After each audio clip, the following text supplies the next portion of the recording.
ৰাষ্ট্ৰীয় পৰ্যায়ত অনুষ্ঠিত খেলো ইণ্ডিয়া বেছ গেমছত অসমৰ নাম উজ্বলালে বৰপেটা ৰোডৰ 2 সন্তানৰ মাতৃ ৰমেলা খাতুনে। গুজৰাটত অনুষ্ঠিত হোৱা ৰাষ্ট্ৰীয় পৰ্যায়ত খেলো ইণ্ডিয়া বেছ গেমছত 80ৰ পৰা 85 কেজিত মহিলা শাখাত ব্ৰঞ্জৰ পদক লাভ কৰি অসমলৈ গৌৰৱ কঢ়িয়াই অনাত ৰমেলা খাতুনক বৰপেটা ৰোডৰ সম্বৰ্ধনা বৰপেটা জিলাৰ পেনচাক জিলাত সঞ্চাৰ। ৰাষ্ট্ৰীয় পৰ্যায়ত অসমৰ নাম উজ্বলালে উত্তৰ বৰপেটা ৰোডৰ আজাদ নগৰৰ বাসিন্দা তথা 2 সন্তানৰ মাতৃ ৰামেলা খাতুনে। যোৱা 22 মে'ত গুজৰাটত অনুষ্ঠিত হোৱা ৰাষ্ট্ৰীয় পৰ্যায়ৰ খেলো ইণ্ডিয়া বেছ গেমছত পেনচাক জিলাত খেলত 80ৰ পৰা 85 কেজিত মহিলা শাখাত অংশ লৈ ব্ৰঞ্জৰ পদক লাভ কৰিবলৈ সক্ষম। মই বহুত কষ্ট কৰি এইখিনি আগবঢ়াই যাব পাৰিছোঁ আৰু মোৰ ডক্টৰ মেহবুব ছাৰ বহুত কষ্টৰে মোক শিকাইছিল আৰু বহুত ভাল লাগিছে। এতিয়া মই বহুত সুখী হৈছোঁ। পদটো পাই খেলো ইণ্ডিয়া আছিল পেনচাক জিলাত গুজৰাটত অনুষ্ঠিত হৈছিল 22 ডক্টৰ মেহবুবুৰ ৰহমান। মই এই পেনচাক জিলাত খেলটো প্ৰথমবাৰত মানে বৰপেটা জিলাত 2019 চনত আনিছোঁ আৰু আমাৰ যিহেতু ভাৰত চৰকাৰে এইটো 2023ত নেশ্যনেল গেমছ গোৱাত আমাৰ এই খেলটো খেলা হৈছিল আৰু মান্যতা দিয়া হৈছিল। অল ইণ্ডিয়া পুলিচ গেমছতো এই খেলটো খেলা হয় আৰু ইতিমধ্যে খেলো ইণ্ডিয়া বিচ গেমছত এই খেলটো অন্তৰ্ভুক্ত কৰা হৈছে আৰু খেলোৱা হৈছে। অসমৰ পৰা আমাৰ 16 গৰাকী খেলুৱৈ গৈছিল, এজন আমাৰ বৰপেটা ডিষ্ট্ৰিক্টৰ পৰা ব্ৰঞ্জ পাবলৈ সক্ষম হৈছে।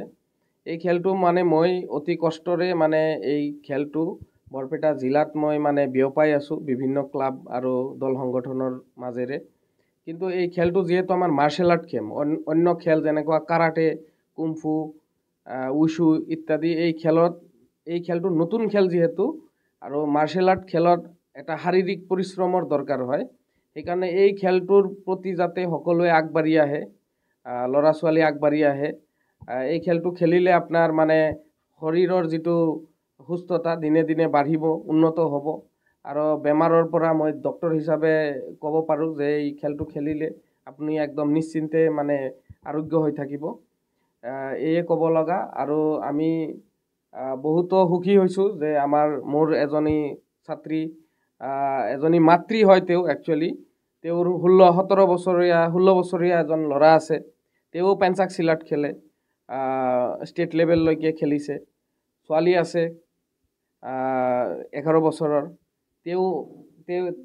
তেখেতৰ ছোৱালীও আমাৰ অল আছাম লেভেলত মানে সোণৰ পদক পাবলৈ সক্ষম হৈছে।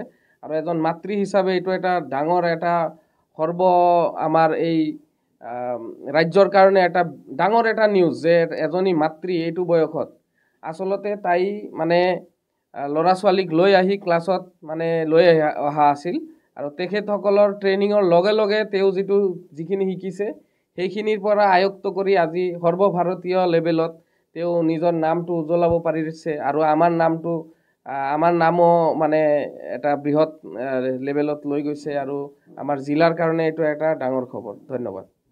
বৰপেটা জিলাৰ কাৰণে এটা সুখবৰ।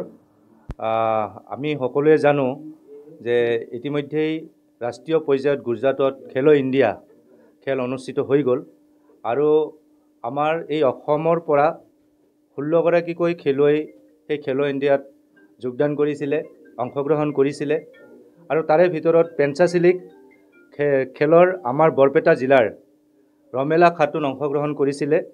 আৰু অতিকৈ আমাৰ কাৰণে আজি এটা গৌৰৱৰ দিন, অসমবাসীৰ কাৰণে এটা গৌৰৱৰ দিন যে আজি আমাৰ খেলো ইণ্ডিয়াৰ দৰে ৰাষ্ট্ৰীয় পৰ্যায়ত আজি বৰপেটা জিলাৰ পৰা আমাৰ ৰমেলা খাতুনে ইতিমধ্যেই ব্ৰঞ্জৰ পদক পাবলৈ সক্ষম হৈছে।